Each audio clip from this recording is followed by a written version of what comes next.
édition du Salon des industries africaines qui s'est tenue ce mardi à Dakar en présence d'Henri Carvalho, qui est le représentant du ministre de l'Industrie et du Commerce du Sénégal.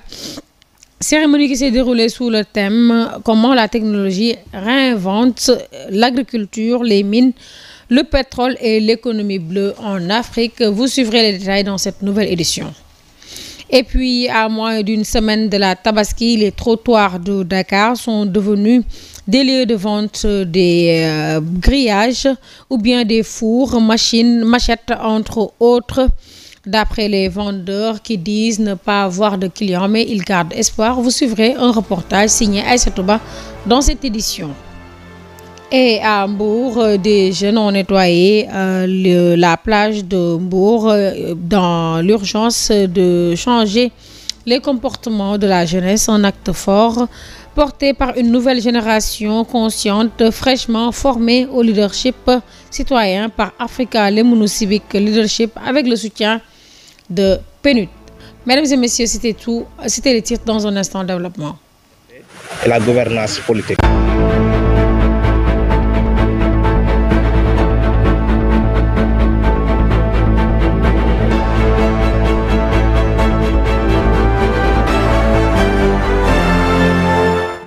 Mesdames et messieurs, merci de nous rester fidèles. Je vous l'annonçais en titre, la deuxième édition du Salon des industries africaines s'est tenue ce mardi 3 juin 2025 à Dakar. La cérémonie est déroulée sous le thème « Comment la technologie réinvente l'agriculture, les mines, le pétrole ». Et puis, les pays invités étaient la Guinée et le Gabon dans le but d'atteindre la souveraineté industrielle du continent.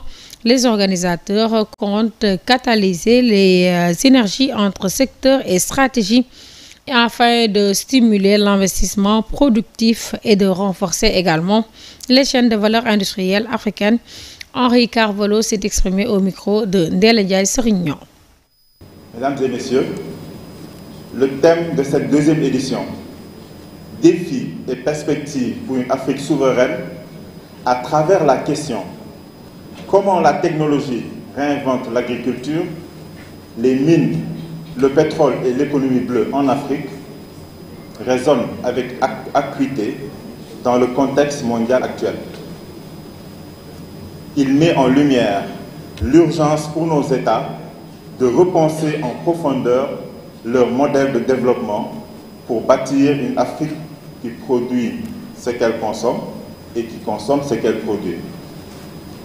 Ce salon se veut un espace stratégique de réflexion, d'échange et d'action autour de plusieurs objectifs majeurs, notamment favoriser les synergies interafricaines en connectant les industriels, les investisseurs, les chercheurs et les décideurs politiques venus de différents pays du continent africain, comme en témoignent les délégations ici présentes, mettre en valeur des exemples réussis de digitalisation, du numérique et d'industrialisation, notamment dans les secteurs clés que sont l'agroalimentaire, l'énergie, la manufacture ou encore les technologies de l'information, renforcer les capacités locales de transformation, piliers d'une industrialisation endogène et durable, créer des ponts et des synergies entre Africains afin de construire une chaîne de valeur intégrée et compétitive à l'échelle du continent.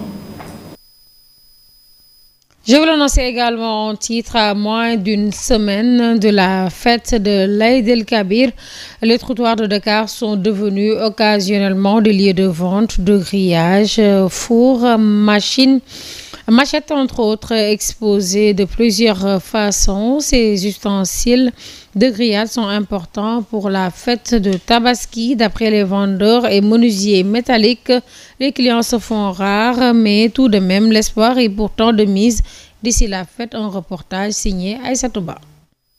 À quelques jours de la Tabaski, grillage, fourneau, barbecue, four, machette campent le décor des trottoirs de la capitale sénégalaise.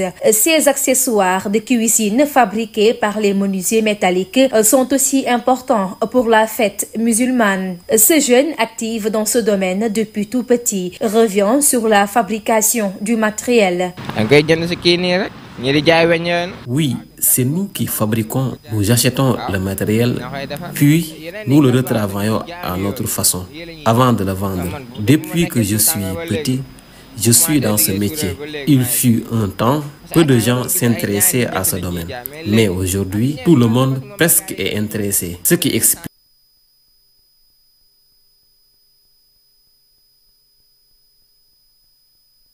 Et puis, je vous l'annonce également en titre à Mbour, une jeunesse debout pour une plage sans déchets. Ces jeunes fraîchement formés au leadership citoyen par Africa Lemono Civic Leadership, avec le soutien du PNUD, ont mené une opération de nettoyage de la plage face à l'ampleur des déchets. Ils ont surtout voulu alerter la population sur l'urgence d'un changement de comportement, un acte fort porté par une nouvelle génération consciente des enjeux environnementaux. Un reportage signé à Soso Ousmane Bitey. Soutenu par le programme des Nations Unies pour le développement, l'Africa Lemono Civic Leadership a récemment formé 50 jeunes sur le leadership et la citoyenneté active. On est dans le cadre d'un programme qui est organisé par le programme des Nations Unies et de développement. Donc c'est un réseau qui est soutenu par le PNUD et a eu à former des jeunes, 50 jeunes à Thiès, sur des modules tels que le leadership, la citoyenneté et la gouvernance politique. C'est dans ce cadre que ces jeunes, venus majoritairement des pôles de Thiès, rejoints par les membres d'associations locales et des scouts de Mbour, ont organisé une activité de nettoyage et de sensibilisation sur la plage. On est là, ça fait 3 jours. Donc on a observé la petite côte qui est une zone touristique qui a vraiment un potentiel qui mérite d'être protégé par la jeunesse mbouroise. Donc c'est dans ce sillage-là que nous, les jeunes leaders de Africa Lemono Civic Leadership, qu'on s'est dit que il y a des choses à faire. Côté environnemental, on a vu qu'il y a tellement de déchets, il y a de l'insalubrité qui nécessite vraiment d'être enlevée. Nettoyer si bien, ne pas salir, c'est encore mieux. C'est par ces mots que Fatimata Baldé a tenté de sensibiliser la population de Mbour. Selon elle, l'enjeu dépasse l'action ponctuelle. Il s'agit d'instaurer une conscience collective autour de la propreté. Quand on est venu, moi j'ai dit à mes collègues, regardez la plage de Mbour, c'est pas propre. On peut commencer par faire des séances de nettoyage. Parce que nettoyer c'est bien, mais ne pas salir c'est mieux. Moi je pense que le travail qu'on devrait faire c'est sensibiliser. Parce que c'est des gens qui ont mis les déchets ici. Ces déchets-là que vous voyez, ça peut se retrouver dans nos assiettes. Et c'est des produits cancérigènes. Le plastique c'est cancérigène. Donc ça nous concerne tous. Cette action symbolique rappelle que la propreté de notre cadre de vie est l'affaire de tous. La protection de l'environnement ne se limite pas à une journée de mobilisation, mais relève d'un engagement quotidien pour notre...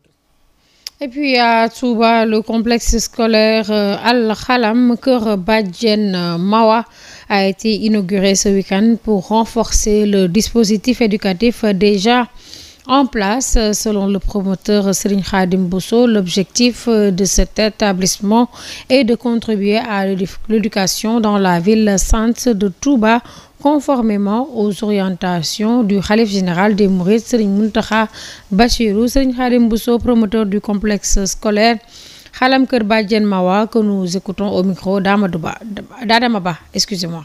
Moi participer ci xam-xam ci yoonu Mouride.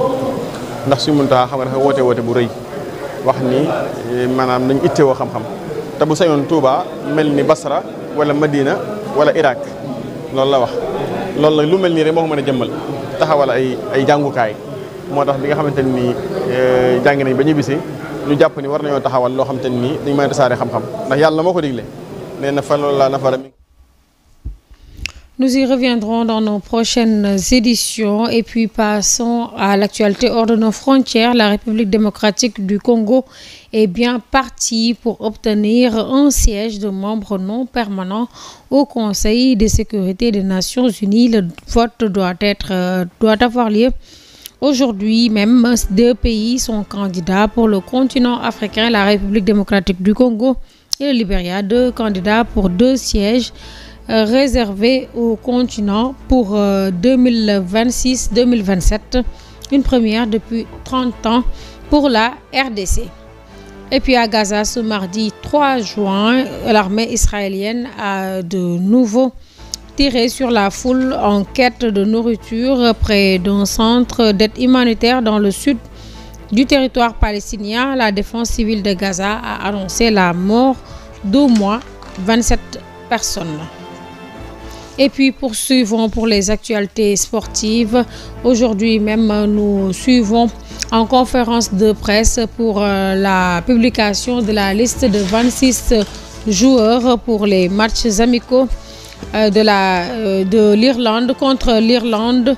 Ils sont arrivés en ville d'Irlande, mais sauf 2 joueurs comme Sadio Mané ou Cheikhou Kouyaté, ils seront absents de cette compétition. Mesdames et messieurs, c'était tout. C'est cet élément qui met fin à cette principale édition du soir. Merci de l'avoir suivi et bonne suite des programmes sur Global Télévision. Bonsoir.